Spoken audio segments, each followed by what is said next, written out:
Okay, this is, well, let me say good morning to everyone.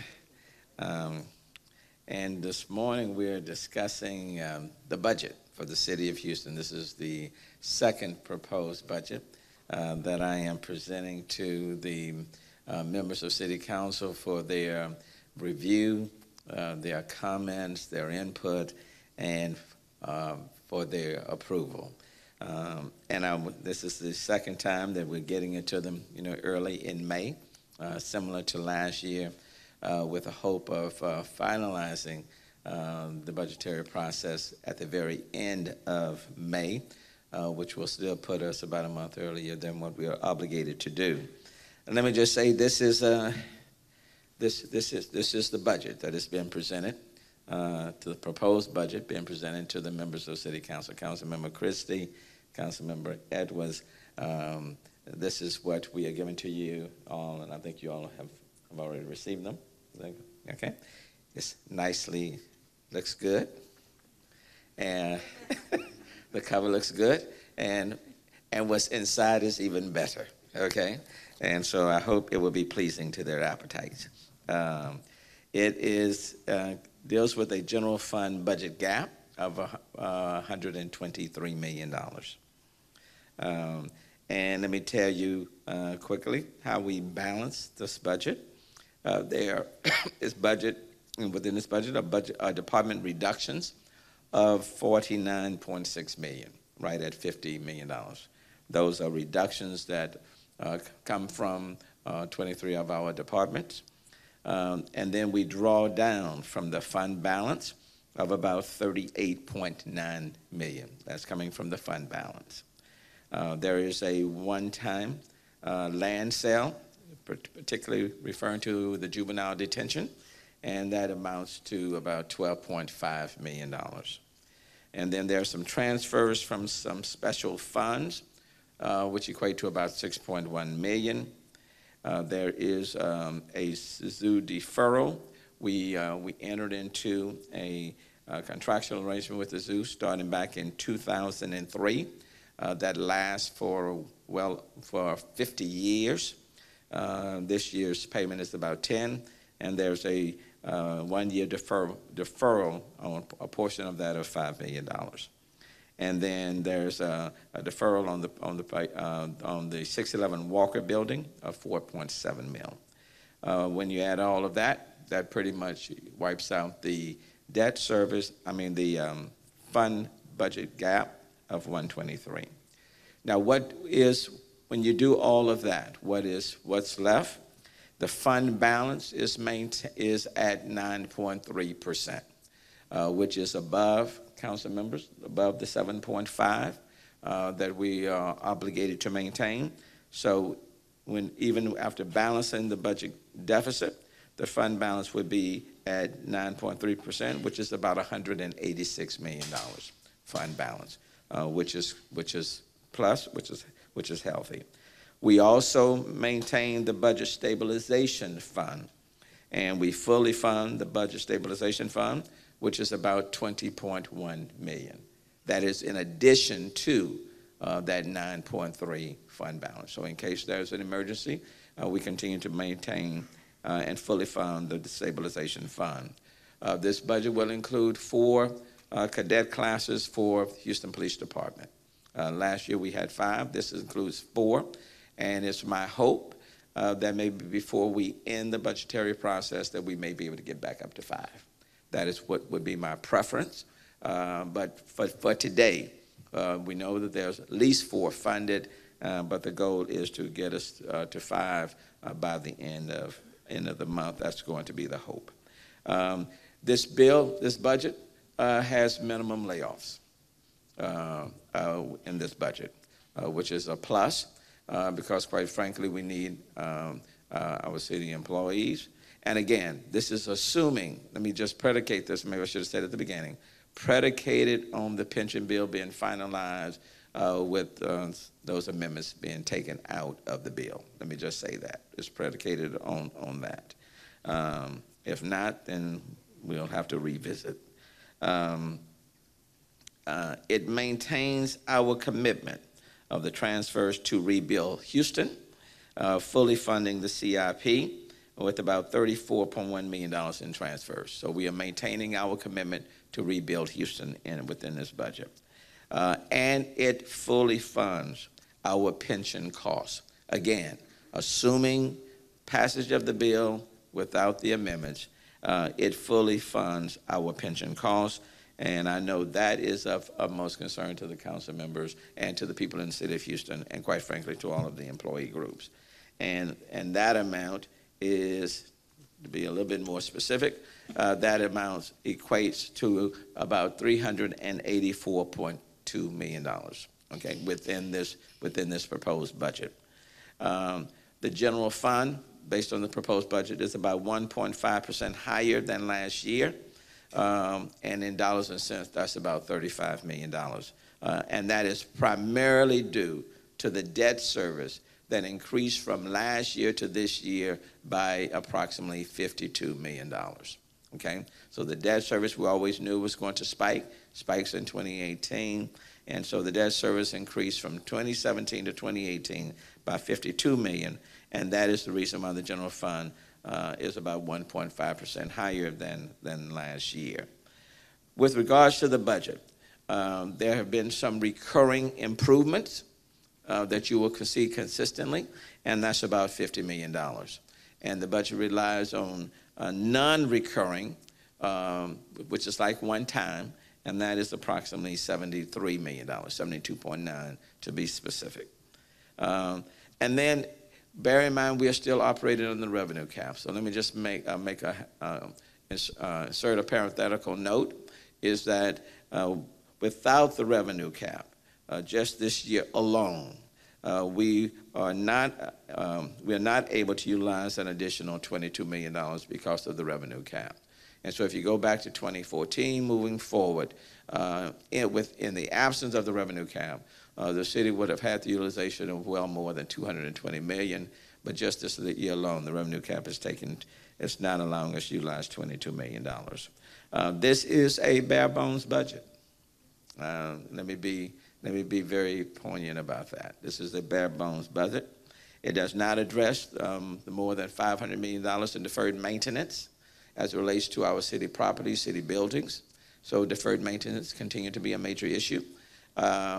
We also acknowledge and recognize that we have an aging fleet from solid waste to HPD to the fire department.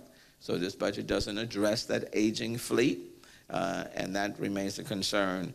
And at the same time, we're getting a number of calls on 311 for a variety of different things. And of course, it's going to continue to be, we'll have to deal with them on a case-by-case basis as we move along.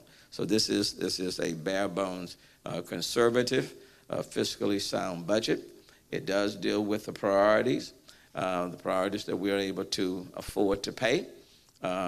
And this is the proposed budget that I am submitting or have submitted to City Council for their review, their thoughts, their input, their suggestions as we move through the budgetary process. And having said that, I'll take whatever questions you may have. You said minimal layoffs, but how many will that be, and will that be mostly attrition? Primarily attrition. Now let me just say it doesn't speak to the jail.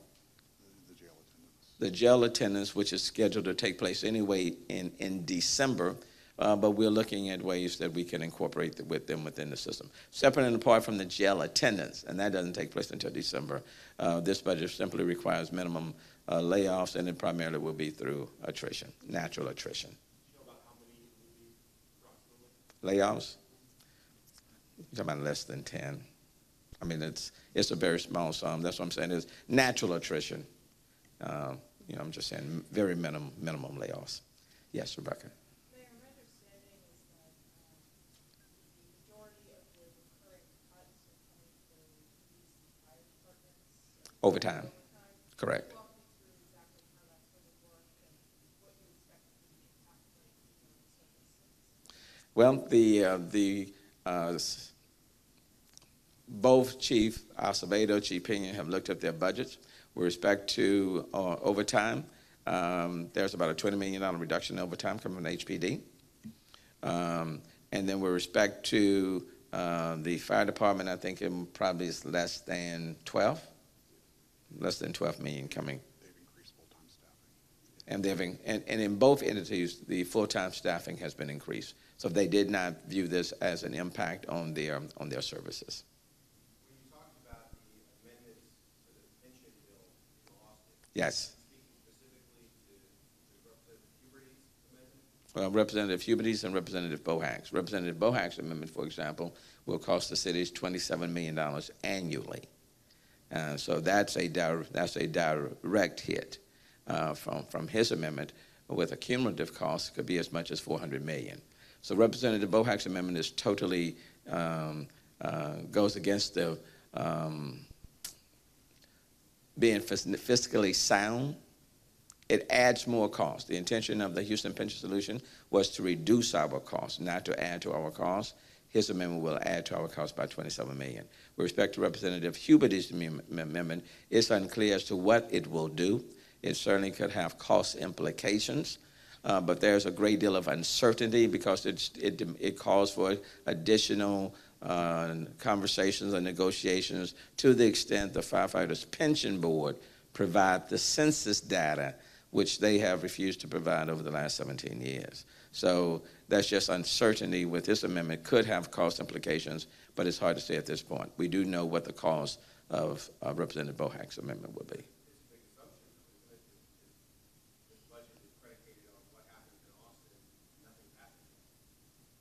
Well, a lot has happened. It passed out of the Senate, it's passed out of the House, it now goes to the conference committee. And I've talked to both Chairman Flynn and Senator Huffman, and they are not committed at all to those amendments. So I think I'm highly optimistic.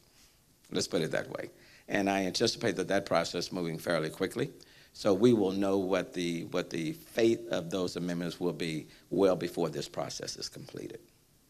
The legislative session ends the end of May, and I anticipate action on those on the conference committee probably over the next couple of weeks. We'll know. Yes, sir. Mayor, the final version of the pension reform that the legislature passes in the scenario in which it does pass Yes. what you're expecting for. Can you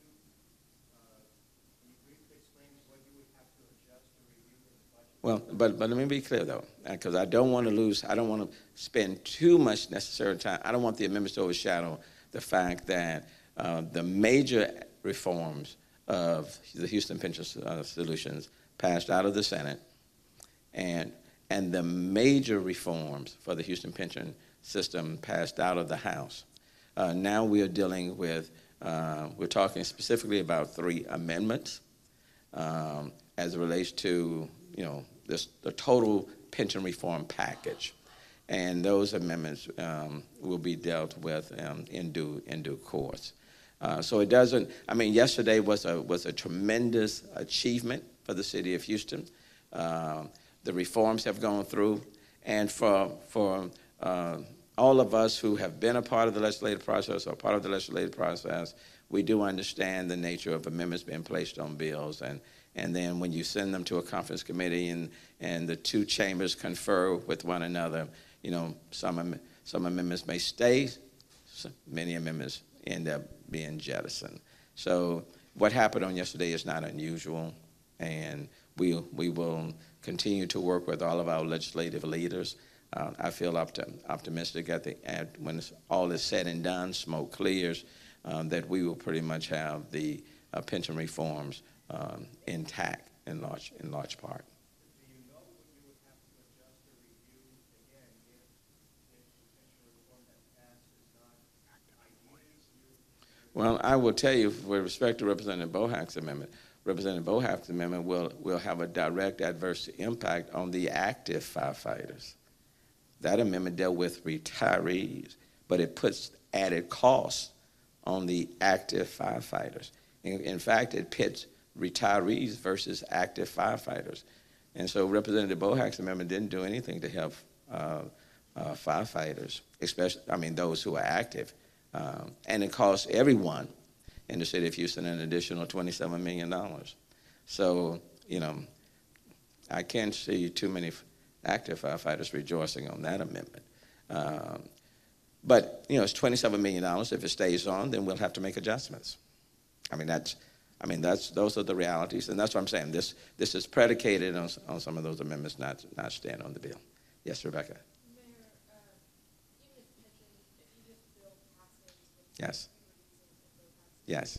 there's still a question of whether it will go into effect on July 1st or September 1st, depending on share of vote that it gets. If it passes if they continue to pass with two-thirds of the House and two-thirds of the Senate, it would be effective immediately. Which But if it didn't, it would go into effect September 1st. Do you have a calculation of how that would impact the budget and what you would expect? no, I don't think. Can I talk just real? Yeah, let me defer to Kelly on that. So the biggest cost obviously is in police with the increase of over 130 million in the general fund. It would be up to the police department and the mayor, the police pension, the mayor and city council to approve something that would put off that large cost. It's unclear what fire's contribution rate would be next year for that 2-month period. They haven't sent us what they expect the contribution rate to be, but again, anything that is way out of line with what we have in the budget is going to be an impact that the mayor and city council have to deal with within the active budget that we have in front of us. And do you anticipate any, I guess it's more for you, Mayor? Oh, for me. I'm back. These recurring reductions, it sounds like it's mostly in eliminating positions and overtime. Yes. Expect any service cuts? We don't expect any service cuts because essentially we're talking about positions, and there were about 60 positions that have been vacant that we are simply eliminating. That's across the board. With respect to the overtime, that's on the police and fire, so we're not expecting any service reductions there.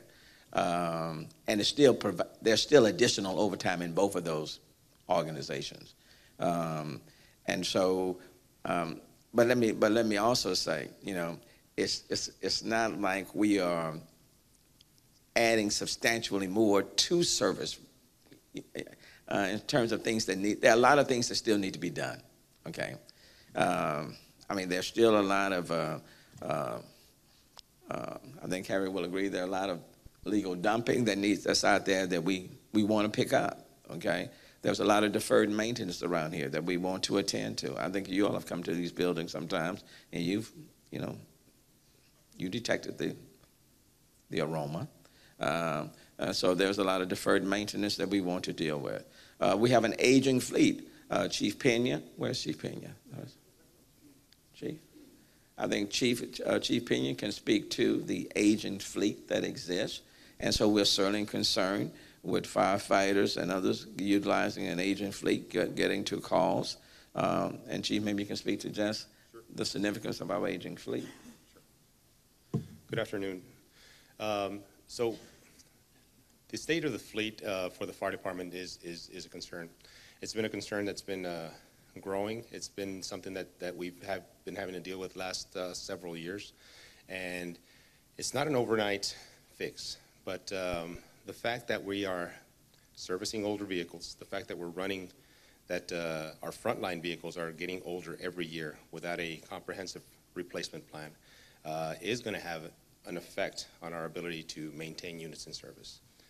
Anything that causes us to not have units available, whether it's for maintenance, whether it's for breakdown, whether it's for whatever the case may be, does have a domino effect on our operations. So the issue of funding appropriately a comprehensive replacement plan is going to be is primary for the fire department. It is primary for the mayor. That's something that we've discussed in several conversations. He understands the need. He's mentioned to me directly about it being a priority for him as well. But really, it is an issue with revenue, and it is an issue with budgets. So I'm not sure if, okay. And so those are things that we certainly want to address. Aging fleet with fire, aging fleet with police, aging fleet with solid waste. And, you know, I certainly wish as mayor that we could do more. We will always look as we go through the process to streamline. That's why we are engaged in long-term financial planning. And so we are awaiting their recommendations, which could probably come out in July, August. So there's still tremendous needs, but we have tried to put forth a budget that prioritizes those needs. And just like people attend to their budgets at their homes, you do as much as you can with what you have, but this proposed budget does balance, and it does respond to our priorities, you know, not to say that there are not other priorities that are on the list, but in terms of 1, 2, 3, 4, we are responding to them as much as possible. What are 1, 2, 3, 4? What are the things that you were able to fund for free? Well, public safety, we're maintaining the 4 cadet classes, and we're still looking for a 5th one. So public safety, that's important. We are still operating within our budgetary constraints. The fund balance is being maintained. The fund reserve, at least 9.3. The economic stabilization fund, we're funding fully because, you know, this area does rain, does flood, and so that's important. Rebuild Houston, streets and flooding. We are maintaining our commitment to rebuild Houston infrastructure. That's critically important. So those are those things that are in this budget that we are funding. And if as we continue to streamline, work more efficiently, if additional dollars become available, then certainly I'll recommend to the members of City Council that we even do more.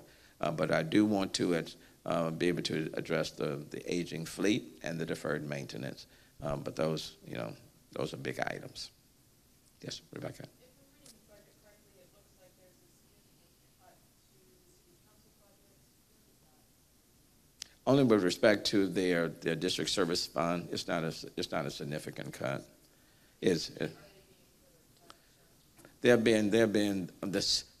Their district service fund, there is a slight, I don't want to say significant, slight reduction, and it's about 25,000 a council member from the district service fund as it relates to the general fund, okay? And so they're getting right now $250,000 from the general fund. So it's just a $25,000 reduction from that amount.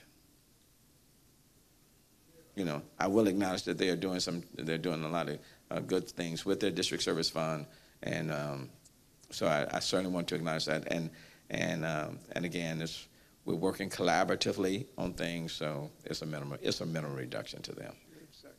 Share sacrifices, you know, some skin in the game. Yes, sir. The reasons behind the $123 million shortfall. So you mentioned revenue cap, pension issue, any other contributing factors? The debt service is number one. That 123, when you look at that 123, bear in mind that the debt service last year was right at 258 million. The debt service this year is at 310. So it's a $52 million jump in debt service from last year to this year. That's number one. Okay, that's number one. So that's the biggest difference. And then you have some contractual and insurance obligations to our employees. That's automatic. Those are part of the contracts. So that has increased that amount. So when you add it all up, you come to about 123. But debt service is by far the number one item, a $52 million increase from last year to this year. Okay. Well, look, I look forward to working with all 16 members of City Council as they review the budget, and I certainly welcome their input and their assistance. But the budget does balance. But like anything, there are limited dollars. And I think what the public expects for us to do is to operate in a very prudent fashion. I think we have submitted a budget that can at least maintain our core city services, which, you know, there are always a list of needs. There's no question there will always be a list of needs. But we've tried to prioritize them the best we can as we move forward. Okay? Thank you all so very, very much. Thanks.